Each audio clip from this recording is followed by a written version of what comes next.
Ek kuier hierso op Orania, hierso by Begrond, saam met Dr. Wikus Buys. Nou ons het dit goed gedink om ook op Boer Media 'n slot oop te maak waar ons 'n boodskap kan bring op 'n gereelde basis op 'n Sondag aand. En Dr. Wikus, julle van Begrond is die regte mense wat ons gevind het of gevoel het hierdie episode vir ons kan hanteer. Kan jy vir ons mense net sê, wat se gedagtes, die behoeftes wat daar buitekant is, in ons geval, sien ons dit, vanaf 'n media entiteit, sien ons dat dat daar 'n snaakse winde van verandering wat deur die volk waai, en hy's veral van toepassing op ons in ons geloofsvelde. En daarom glo ons dat dit wat julle kan bydra, die mense help om van hulle sterk begronding af hierdie ding te kan keer, dat hulle wortels nie uitgeruk word nie. Goed, van Begrond se kant af, ons is baie opgewonde oor hierdie gesamentlike projek. Ons hoop dat ons regtig 'n goeie werksverhouding vorentoe sal hê. En dan die behoefte is natuurlik 'n staande behoefte, maar ook 'n groeiende behoefte. Ons volk se mense is onder geweldige druk.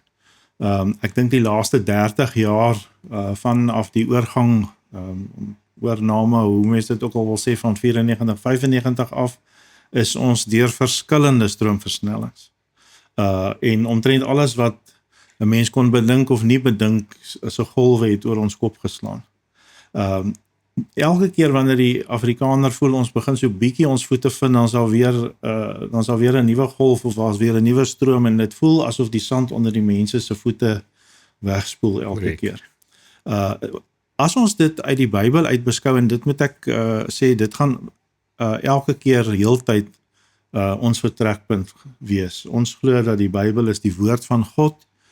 Ons glo dat die Vader, die Seun en die Heilige Gees homself openbaar in die skrif, en dat die Here inderdaad ook met volke 'n saak het. En ons neem nie weg daarmee dat mens bely die Bybel leer, persoonlike geloof. Met ander woorde, jy kan nie namens iemand anders glo of in iemand se plek glo nie. So geloof is 'n persoonlike saak, maar geloof is nie 'n individualistiese saak nie. So ons voel daardie aspek van, kom ons noem dit nou maar in hakies, God en die volke, of God en ons volk, as mens dit nou op jou eie kultuur wil betrek, is die afgelope 2, 3, 4 dekades verwaarloos en ondermyn. En ek dink ons mense het dit agtergekom. Daar het eintlik 'n wantroue begin kom. Die mense het ervaar iets is nie reg nie. Nie net met dit wat met hulle gebeur nie. Ek bedoel nou die politieke ekonomiese omstandighede, dit is oop en sigbaar vir almal. Maar die grond onder ons voete het begin beweeg. Daai versanting het plaasgevind. Die mense voel onveilig, onseker. Dinge wat hulle in die verlede geglo en gehoor het uit die Bybel, mag skielik nou nie meer gesê gewees het nie, of word verdag gemaak. En dit maak altyd die ruimte oop. Die duiwel is nie kieskeurig met watter dwaling hy 'n volk hel toe vat nie. En wanneer 'n volk in die moeilikheid is en nie werklik terugkeer na Christus en by Christus bly nie, is 'n volk eintlik 'n oop teken vir die duiwelse praktyke om ons op 'n geestelike manier weg te lei van die Here af. En ek sien dit raak. Ek dink ons mense is geestelik verward. En baie van ons materiële nood en ons fisiese nood en ook hoe ons daarop reageer, word diep beïnvloed oor ons geestelike nood. En wat ons met hierdie program dus wil doen is, ons wil openlik sê, ons gaan met mense praat en vanuit die skrif uit, alles wat daar staan. Ons gaan nie doekies omdraai nie. Ons gaan nie die boodskap aanpas dat dit by een of ander ideologie pas of polities korrek moet wees nie.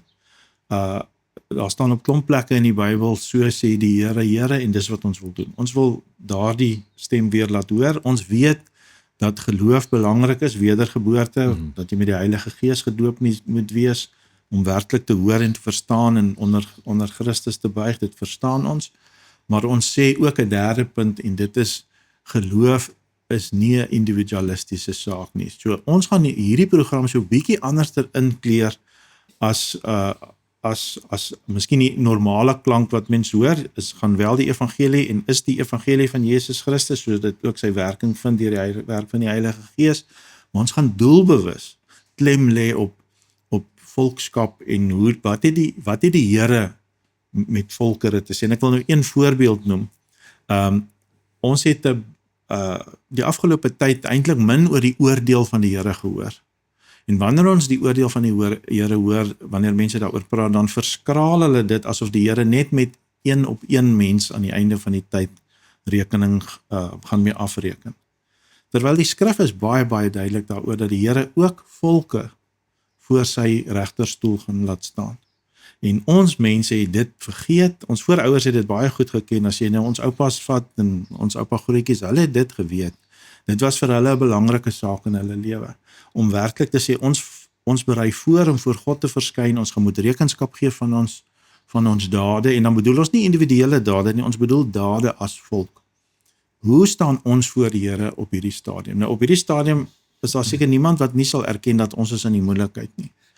Ons is op soek na hoop, maar daar's baie dinge teen ons het baie planne, maar uiteindelik weet ons dat slegs wanneer ons op die rots Jesus Christus bou, sal ons hierdie storm oorleef. En hierdie program, wat ons nou noem Begrond Boeke Vat, gaan met hierdie 3 punte na vore kom en sê, ons wil doelbewus luister wat sê die Here ook vir 'n volk in hierdie tyd vanuit die skrif. Ja, ek kan net vir ons kykers sê, ons beoog dan nou om dit Sondag aande uit te saai. Ons sal dit dan op 'n sekere tyd geleef uitsaai, ons sal nog meer vir julle op 'n latere stadium bekend maak, maar dan gaan Dr. Wieke sal dan ook 'n lusmaker videoetjie wees, of so 'n promosie videoetjie maak van wat Sondag aangebied gaan word, sal dan ook vroeër in die week uitgesaai word, miskien dalk op 'n donderdag of 'n Vrydag. So hierdie hele aanbieding is nog eintlik so 'n bietjie nog ons gewerk om nog so 'n bietjie uit, dat hy vir almal ook weet hoe goed sal op goeie grond sal val, dat ek dit so stel. Ons identifiseer 'n behoefte, maar ons gaan ook reageer Correct. As daar sinvolle voorstelle kom hoe ons dit kan verder aanpak. En dan wil ons vir ons mense aanmoedig daar buitekant ook om saam te gesels in die kommentare. En wees tog maar versigtig dat jy nou nie weet in die gat val van iemand wat nou eintlik net kan kritiseer eerder as wat jy regtig vanuit jou hart praat om 'n eerlike vraag dalk vir Dr. Wieke te vra. Ek dink ons wil daai interaksie ook laat gebeur. En dan van my kant af wil ek net graag vra, Begrond. Kan jy net gou vinnig vir ons mense sê wie's Begrond? Hoe het Begrond tot stand gekom en wat is dit is so 'n mooi naam, is 'n Begrond wat amper of dit ons is in die grond, bo op die grond, deel van die grond. Begrond is 'n Christelike navorsingsinstituut, Christelik in die sin van dat ons direk vanuit die gereformeerde belydenis uitwerk. Soos wat ek net genoem het, ons aanvaar die skrifgesag oor alles. En ons is op Orania gevestig en ons het basies 4 pilare waaraan ons aandag gee. Die eerste saak is vir ons baie belangrik dat die verbond, soos wat die Here dit in die skrif openbaar, weer in ons openbare lewe, kom ons gebruik nou maar die woord volkslewe, ek weet, ons praat deesdae van gemeenskap of Afrikaanse gemeenskap, maar ek gaan maar die ou Ons hou ook daarvan. Die ou term maar weer 'n bietjie terugbring. Met ander woorde, wat 'n rol speel die verbond van die Here, sy beloftes en sy bevele in 'n volk se lewe. So dit het baie implikasies en ons gaan nie Begrond konsentreer nie op die kerklike of op die gemeentelike aspek nie. Ons taak en ons terrein sien ons in die burgerlike samelewing. Aan die ander woorde, die volk in sy volkswees, watter aspekte beteken, wat maak hulle met die beloftes van die Here en die bevele van die Here. Dis die punt, die eerste punt. Die tweede punt is, en dit is 'n baie belangrike punt, dat Begrond is aktief besig om die reformatie van Afrikaner arbeid te bepleit. Nou, dit is 'n groot omvattende saak, miskien sal ons 'n later program dalk net daaraan afstaan. Ons moet, want as jy nou praat van Afrikaner arbeid, ek en jy is nou besig om te werk. Ja, so ek is juist nou besig om 'n boek persklaar te maak. Die titel is Mede-arbeiders van God, op dieselfde basis van nie net wat individue doen nie, maar wat is 'n volk se roeping, 'n volk se taak en hoe oordeel God daaroor. Ek deel die boek in 2 dele in en ons kan later daaroor praat, maar dit gaan vanuit die skrif uit oor hoe staan ons teenoor werk en hier vanuit Orania natuurlik ook die hele idee van selfwerksaamheid wat dis nie net 'n politieke idee is vir ons nie, maar dat daar ook 'n teologiese basis agter lê. Ek sal baie graag bietjie meer wil gesels oor die teologiese basis, want ek dink daarso is definitief nog by ons grys areas, ons verstaan daai nog nie baie mooi nie. Ja. In kort net, as die 4de gebod sê 6 dae moet jy arbei en al jou werk doen, dan die omvattendheid van daai jou opdrag. Nee, dit kom daarop neer as jy hom nou in sy konsekwensies bedink, dat 'n volk 'n roeping van die Here afkry, 'n taak of take wat afgehandel moet word, en dat ons moet bewus wees daarvan hoe die Here dit wil hê. Dis die tweede punt, met ander woorde arbeidsetiek of arbeidsreformasie en spesifiek Afrikaner arbeidsreformasie. Hoe staan ons oor werk? Hoe staan ons oor werk teenoor mekaar? Ons historiese verlede van die uitbuiting van goedkoop swart arbeid, hoe staan ons daaroor? Wat moet ons daarmee maak? Die hele gedagte daar rondom trend, maar dan vanuit 'n teologiese raamwerk. So, as ons kyk na hoe ons tans dit doen, of hoe ons dit gedoen het, dan, as ek jou reg verstaan, sê jy dat die manier hoe ons dit gedoen het, eintlik vir ons in hierdie doodloopstraat gedruk, en dat daar eintlik 'n ander oplossing is. Ek dink daar's 'n derde weg oop. Ek gaan net nou ook daaroor praat oor die derde weg. Ek wil net gou die 2 pilare, die oorblywende 2 pilare klaar maak. Die derde pilaar waarmee Begrond besig is die kwessie van taal. Moedertaal natuurlik. So die eerste ene is verbond, arbeid, taal. So, maar dan taal as openbaring. Die gemiddelde student op universiteit of 'n matriek, as jy van vra wat is taal, dan gaan hulle vir jou sê nee, taal is kommunikasie. En Begrond sê nee, dit is nie waar nie. Taal is openbaring. Dis iets wat jou siel oopmaak. Dis iets van jou eie, dis iets van jouself. Nou ons kan met groot dankbaarheid kennis neem dat die laaste 20 jaar het daar 'n kulturele mobilisasie by die Afrikaners ontstaan, waarvan die taalaspek 'n geweldige belangrike deel is. Die skrif leer ons 'n baie mooi duidelike lyn, 'n driedubbele tou of 'n driedubbelige tou, as ek so 'n woord mag skep, taal, volk en grond. Dis 'n belangrike lyn. So ons konsentreer daarop en sê, hoekom gaan dit nie net oor Afrikaans nie? Dit gaan nie vir ons so seer oor 'n taal of ons taal nie, alhoewel ons daarin opereer, maar wat sê die Here daaroor? En dan is taal as openbaring verskriklik belangrik. En dan die derde deel, en dit is nou hoekom Orania ook hier op Orania, hoekom Begrond hier op Orania gevestig is. Die vierde deel is, ons het hierdie geweldige groot geloofsideaal en droom dat ons nie net 'n stad gaan bou nie, maar dat ons die streek gaan ontwikkel en ons hoop dat ons uiteindelik ook 'n republiek mag kry. Begrond werk dan op die idee van wat leer die Bybel ons oor stad, want ons Afrikaner kultuur hou nie eintlik van stede nie, verstaan, ons is landelike mense, ons hou van die plaas, ons kulturele simbole is baie veld en landelik, en hier kom ons nou en sê dit is nou noodsaaklik dat die Afrikaners 'n stad bou, en as ons nie uit die skrif uithoor maar die Here ook oor stede, en stede is eintlik meeleef met mekaar. Hoe moet ons met mekaar leef? Hoe moet 'n owerheid lyk wat volgens die Here wil regeer daar, en hoe kan ons ook vriendskapsbande met mense wat nie in ons stad bly nie of nie in ons streek bly nie? Hoe kan ons op 'n basis ook met mekaar daar omgaan? So daai 4 punte, dis wat verbond mee besig is, en ons doen dit hier vanuit Orania, maar nie net vir Orania nie, ons is in gesprek met die Afrikaners in sy geheel. Ek kan dit net verder noem, dat dit voel vir my, as ek met jou praat, jy het vir my gesê ook al, dit is 'n roeping. Jy het 'n roeping ontvang vir 'n spesifieke taak en 'n spesifieke tyd en era vir waarin ons nou is. En so kan ons ook selfs sê van Boer Media, ons het ook 'n spesifieke roeping wat ons uitleef en ons doen. En al wat ons doen is ons bring nou die twee bymekaar en ons help julle en julle help ons met inhoud. Ons praat van inhoud in sosiale media, maar dit is nie eintlik inhoud nie. Dit is eintlik 'n sterk boodskap wat ons weet wat daar buitekant moet kom, want dis is 'n leë koppie. As jy met 'n leë koppie loop, dan op 'n stadium gaan allerlei ander goed in hom ingaan.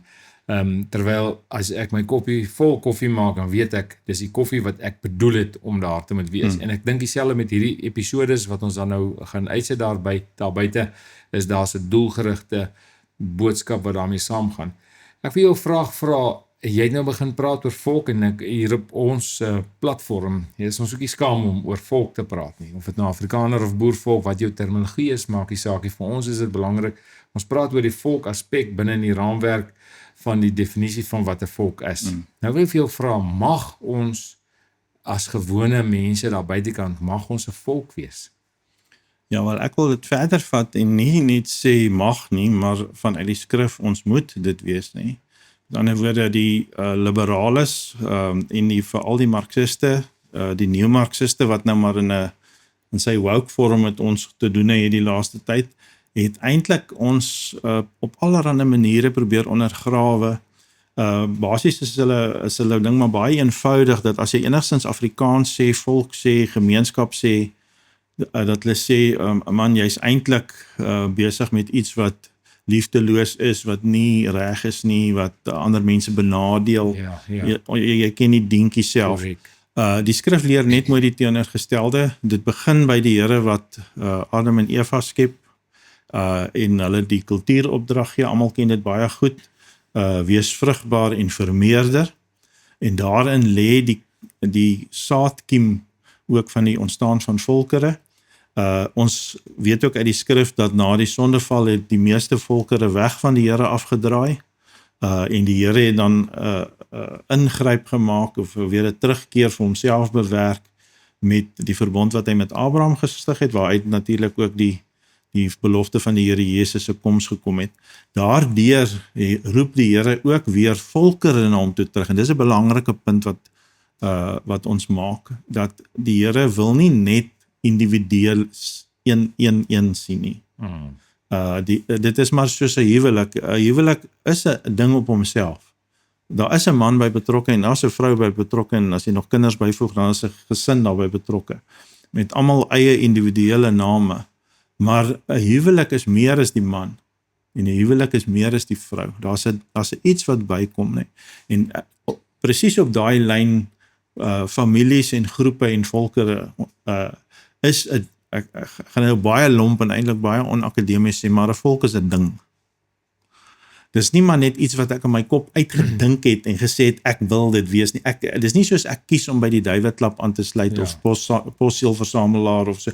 Dis nie so nie. Soos amper 'n volk is 'n organisme. Daar's 'n skepingsding, ja. Daar's 'n organisme, as lewe in hom. Daar's lewe in hom, nee. Maar dit kan daai volk as ding, as organisme, kan vir of teen God wees. Dit moet ons ook besef, nie. Met ander woorde, die Openbaring boek is baie vol daarvan, dat die duiwel uiteindelik ook volkere agter hom aansleep teen Christus. En ons, eintlik klein volkie, staan nou te midde van hierdie geweldige stryd tussen die lig en die duisternis, tussen Christus en die antichrist wat aan die opkom is nie. En die Here wil hê dat dit wat ons in die skrif hoor en dit wat hy vir ons in die verbond beloof, moet ons ook van toepassing maak. Nie net nie, maar ook van toepassing maak op die burgerlike lewe, op ons volkslewe, met ander woorde. So ons moet ons uiterste bes gee. Alles wat doenbaar is, moet ons doen, om te besef dat ons volk is in die stryd vir die lig of die dood, of die lig of die duisternis nie. En daarom mag ons nie toelaat dat vreemde ideologieë en dwaalings en duiwelse leuns so voorgedis word, vir ons volk voorgehou word, veral nou in 'n tyd wanneer ons bang is en bevrees is, met klomp goed wat met ons gebeur, dan is dit net so dat die duiwel ons aan die neus rondlei. So ons wil graag die lyn wat die evangelie vir ons gee, die lig, Christus is die lig van die nasies, en hy skyn ook vir ons volk, en daarom is dit vir ons ook belangrik om te weet wat sê hy en wat beloof hy, maar wat ook beveel hy ons, En as daar dinge is in ons huidige omstandigheid of in ons verlede wat nie reg was nie, moet ons dit ook sê. Maar as daar dinge was wat volgens die Here is, dan hoef ons nie skaam te wees om 'n volk te wees nie. Ons moet 'n volk wees. Ons moet dit voor die Here heilig. Met ander woorde, ek glo in 'n geheiligde volk. Jy moet dit wat die Here jou gee in Christus, moet jy van toepassing maak op alle lewensterreine. En dit beteken ons volk is net soos ander volke, ons het ook sondes, maar dit mag in Christus en dit kan in Christus vergewe word. Maar dan moet jy dit vra, en dan moet jy dit bely, dan moet jy weet wat sonde is. Jy moet weet wat jy sê. Jy moet jou roeping aanpak. Waar kry jy daai roeping uit die hemel uit? En die Here het vir ons 'n tyd. Ek sien die uitspraak van president Trump. Maak nou nie saak hoe mens oor die detail voel nie. Maar dit is 'n voorsienigheid van die Here dat hierdie magtige man 'n klein volkie se naam noem, nie? Daar sit tog iets, ja, wat wil God vir ons daardeur sê? So ons moet weer teruggaan na die skrif toe, fyn luister na die Heilige Gees oor wat sê die Here is ons volk se werk in hierdie tyd nou. Want jy het dit net nou genoem, Petrus praat daarvan, ons is 'n uitverkore geslag, en daai woorde beteken ons is uitgekies om in hierdie tyd te leef in Afrika. Dis wat die Here nou, hy wil dit so hê. En nou is die vraag, as hy dit so tyd en plek bepaal, wat moet ons na vore bring? Wat moet ons lewe ons lewensopbrengs wees as 'n volk? Ons kan nie net oorleef nie. Christus het ons nie gered om net te oorleef nie. Hy het ons gered om te lewe. En hoe lyk 'n lewende volk wat nie maar net spartel om te oorleef nie, en ek sê dit met groot deernis, nie, want baie van ons mense het in 'n oorlewingsstryd ingegaan, nie. Dit is nie maklik. Dit is nie maklik vir hulle. So ek sê hierdie nie beskuldigend nie, ek sê dit met deernis. Kyk, dis ook moeilik om eintlik in die volk regtig waar almal te kry om alles te verstaan. En wat ek daarmee bedoel is, jy kom agter dat sekere mense van ons volk wat dit moeilik het, beweeg weg, hulle raak stil, hulle raak in die agtergrond, hulle beweeg uit die voorgrond uit. Maar dan kry jy nog steeds mense wat asof hulle nog vanuit 'n posisie van mag, 'n posisie van heerskappy, kan ek dit stel, praat, asof hy nog daar is. So ons het hierdie twee pole, die een lot stel glad nie meer verder belang nie, en die ander lot dink nog hulle is in beheer van die land. Natuurlik in die middel het jy nou die ouens wat saam speel, alle kante toe. Hoe kry ons mense dat hulle ophou om skaam te wees vir wie hulle is in terme van hulle taal, in terme van hulle identiteit? Want ek dink dis die ander ding wat ons vir mekaar sê is, ons werk eintlik daaraan om vir mekaar weer te help om ons identiteit te verstaan. Want as ons nie identiteit het nie, en ek breek die identiteit af, eers by jou volk, en volgende oomblik in jou geloof, volgende oomblik in jou ras, jou wêreldse beskouings van mens wees en geslagte, dan sit ek met 'n ruggraatlose persoon, wat ek eintlik in enige rigting saam met die wind kan laat waai. Ek dink ons moet maar eerlik wees hieroor, en ek sê dit ook weer baie versigtig, en dit is baie dun ys waarop ons nou gaan, en ons moet dalk 'n aparte program daaroor maak, nie? Ja.